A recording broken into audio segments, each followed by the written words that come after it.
Hello guys, it's me Muniba and welcome to Muniba's kitchen. आज बना लेते हैं चॉकलेट कवर्ड स्ट्रॉबेरीज। आप सोच नहीं सकते इसे बनाना कितना आसान है और लगती हैं सिर्फ दो चीज़ें, चॉकलेट और स्ट्रॉबेरीज, जो कि सभी को पसंद होती हैं। तो बिना टाइम वेस्ट किए हम इस रेसिपी को स्टार्ट करते हैं और ले लेते हैं कुछ फ्रेश सी स्ट्रॉबेरीज। ये मैं ले रही हूँ 2 पाउंड, जो कि है 1 किलो। अब इन्हें एक बड़े से पानी से भरे हुए बर्तन में डाल के रखते हैं 15 मिनट के लिए। ऐसा करने से इसमें मौजूद डस्ट नीचे बैठ जाती है। इसके ऊपर कवर नहीं होता ना, तो बेहतर है आप इसे पानी में डिप करके रखें। इसको नरम हाथों से कुछ कुछ मल लीजिए और इसके बाद बिछा दीजिए किसी साफ कपड़े पे, टॉवल पे या अपने नैपकिन पे। अब इन्हें 10 मिनट के लिए ऐसे ही छोड़ दीजिए, क्योंकि हम इसे तब तक इस्तेमाल नहीं कर सकते जब तक कि ये अच्छी तरह से खुश्क ना हो जाए।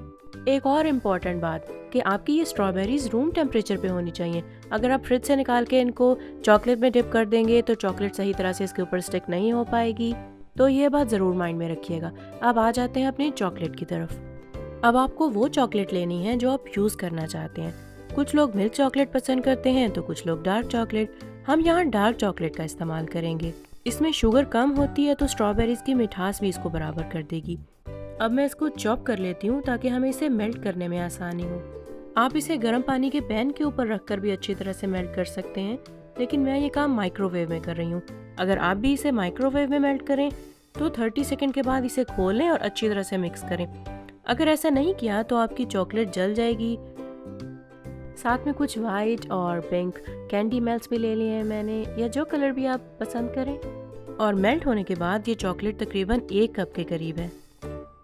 अब उठाते हैं अपनी एक फ्रेश सी स्ट्रॉबेरी और उसके ग्रीन लीव्स को ऊपर की तरफ फोल्ड कर लेते हैं। डिप करते हैं चारों तरफ से चॉकलेट में और रख लेते हैं अपने एक पार्चमेंट पेपर पे, बटर पेपर पे, ताकि ये चॉकलेट पेपर से स्टिक ना हो जाए। मुझे यहाँ स्ट्रॉबेरी को ऊपर से पकड़ने में कुछ मुश्किल हो रही थी, तो मैं एक स्क्यूअर यूज कर रही हूँ, छोटी सी स्टिक, ताकि स्ट्रॉबेरी मजबूती से इसके साथ जुड़ी रहे।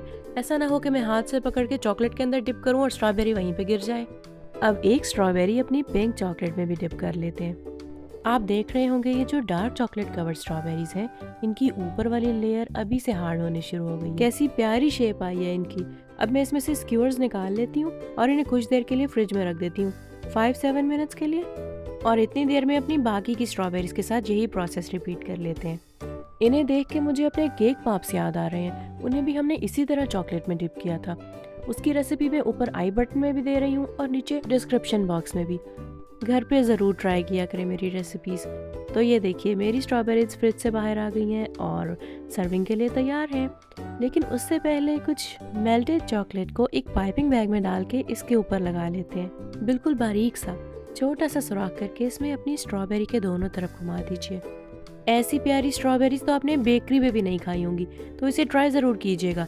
अब आ जाते हैं इसके टेस्ट की तरफ, जिसका मैं काफ़ी देर से इंतज़ार कर रही थी। तो पिंक चॉकलेट लूँ या डार्क चॉकलेट? चलिए मैं डार्क चॉकलेट लेती हूँ। ये देखिए, स्ट्रॉबेरी के नीचे भी चॉकलेट की वैसी ही लेयर है जैसे ऊपर है, क्योंकि बाज़ औक़ात दिखाने वाले आपको ऊपर से तो दिखा देते हैं, लेकिन नीचे से उनकी चॉकलेट स्ट्रॉबेरी के साथ नहीं जुड़ी हुई होती। ये बहुत ही मज़े की बनकर तैयार हुई है। चॉकलेट की बराबर की मिठास और स्ट्रॉबेरी का कुछ खट्टापन। बच्चे बहुत शौक से इसको खाना पसंद करते हैं। चॉकलेट खाने की वजह से फ्रूट भी उनके अंदर जाता है।